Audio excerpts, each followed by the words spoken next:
Falmerabantsika tsirairay avy-indray eto tsy ty alahady maraina fa 5 volana mety misaotra an'Andriamanitra isika fa mbola nitahiny sy ny tantanany manjakariva ary ihany koa mbola anehoany ny voninahiny amin'ny fiainantsika tsirairay avy. Lohan'ny dirantsika ny amin'ny mofonainan'io dia vavaka isika. Ianay tsara ny endrin-danitra mbola faly izay miasa ianaranao ankehitriny manolotra ny saotra ny dera ny asa sy ny voninahitra ho anao irery ihany satria ianao no Andriamanitra misaotra tompo izay mihay ny ankohonanay mihay anay mihitsy ihany koa azy ary manomana zavatra tsara ho anay irinay sy inonay ihany koa fa miasa amin'ny fiainanay mandrakariva ianao hitriny dia mangataka aminao mba hialo lalana anay amin'ity tontolo andro ity anaran'i Jesosy amen. Lohateny mofinainantsika androany dia manao hoe natao tsinitsinina sy ny lavin'ny olona. Ilaina amin'ny Isaia 7:17 manao hoe nanao tsinitsinina natao tsinitsinina sy ny lavin'ny olona izy lehilahy ory sady zatra ny fahoriana ary tahaka izany tsy tian'ny olona oriko-ijerena akory izy. Natao tsinitsinina izy fa tsy mba nahoantsika. Amen.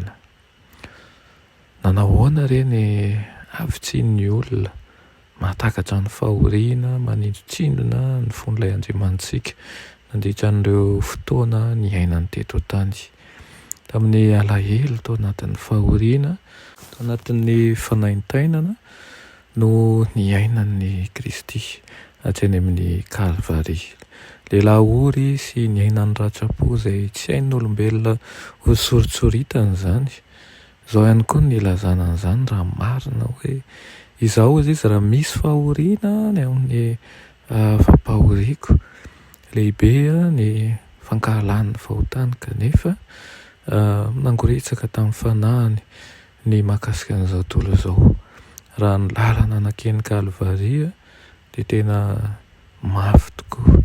Tsy manan-keloka Kristy kanefa tamin'ny napetraka teo amin'ny lalana sy ny famaizan'ny olomeloka. Tsy misy tsiny kanefa nanolotra ny tenany ho tahaka ny famaizana ny olona fenontsena sy tsy mendrika akory ny eroso amin'ny zavatra tsara. Natao ohatra ny mpandika ny lalàn'Andriamanitra izy ka nefa izy ilay tena zanak'Andriamanitra. Tambesatra tamin'ny fanahin'ilay mpanafitra an'izao tontolo izao avy any an-danitra ny fahotantsika tsirairay avy rehetra ilay tsy nanota fa kanefa nibata ny otantsika mba hampihavanana amin'Andriamanitra ho aminy isika. Tamin'ny nandraisana ny toetry ny olombelona nipetrahany teo amin'ny toerany izay nandratrana azy noho ny fahotantsika, noho ny fahotako ny fahotanao sy nanorotoroana azy noho ny famelohantsika mba hasitrana antsika ny dia kapoka taminy. Fakapanahy lehibe no toetra ny Kristy tao amin'ny maha olombelona azy.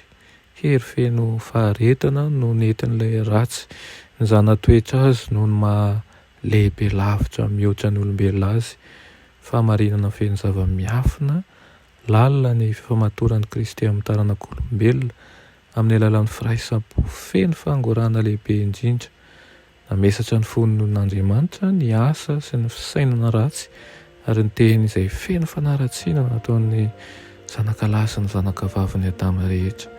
Nahatonga famaizana ho an'ny tenany ny fahotan'ny olombelona satria tonga mpisolon'ny olona izy ary nentiny ny fahotahan'izao tontolo izao anatin'izany ny asy ho anao.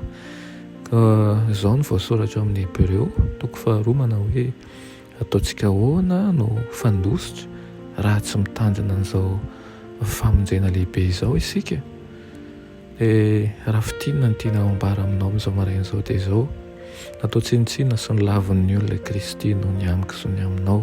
Mitondra ny ratsantsika izy mitondra ny fanamelohana isika ny tokony ho faty kanefa izy nanaiky ho fato atsika.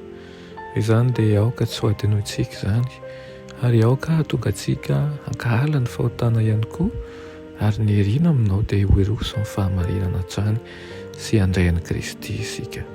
Amen. Leranay tsara ny zezan-danitra mbola afaly izay miantso ny anaranao.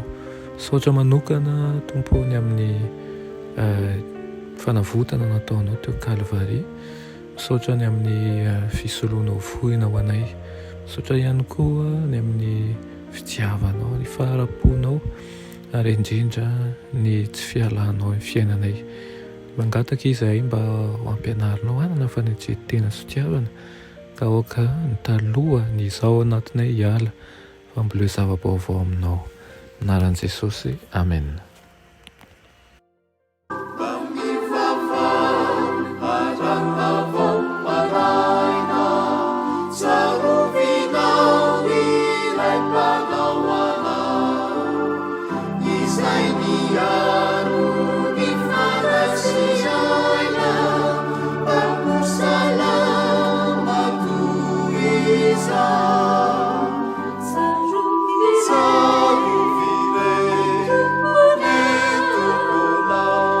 Piaro